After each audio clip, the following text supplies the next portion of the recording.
দর্শকবৃন্দ, আজ আমি আসামের করিমগঞ্জ শহরের গণেশ চতুর্থী উৎসব আপনাদের কাছে তুলে ধরব। শেষ পর্যন্ত আমার সঙ্গে থাকুন, জানতে পারবেন এই গণেশ চতুর্থীর ইতিহাস। ভাদ্র মাসের শুক্লা চতুর্থী তিথিতে ভগবান গণেশের জন্ম হয়েছিল বলে এই তিথি গণেশ চতুর্থী নামে পরিচিত। তাই এই তিথিতে গণেশ পুজো করা হয় সব জায়গায়।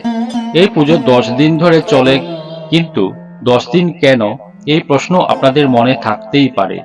তার জন্য একটি পৌরাণিক কাহিনী আপনাদের শুনতে হবে। ঋষি বেদব্যাসের নাম আপনারা সকলেই শুনেছেন, যিনি মহাভারত রচনা করেছিলেন। আজ থেকে 51 বছর পূর্বে দ্বাপর যুগে ঋষি বেদব্যাসের উপর দায়িত্ব পড়েছিল মহাভারত গ্রন্থটি লেখার জন্য। তখন তিনি এই কাজের জন্য সিদ্ধিদাতা গণেশকে আবাহন করেন। ভগবান গণেশ লিখতে রাজি হন। ভাদ্র মাসের শুক্লা চতুর্থী তিথিতে মহাভারত লেখা শুরু হয় এবং চতুর্দশী তিথিতে মহাভারত লেখা শেষ হয়। চতুর্থী তিথি থেকে চতুর্দশী তিথি পর্যন্ত 10 দিন ভগবান মহাভারত লিখতে ব্যস্ত ছিলেন। তাই গণেশ চতুর্থীর পুজো 10 দিন করা হয়, তারপর বিসর্জন।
Thank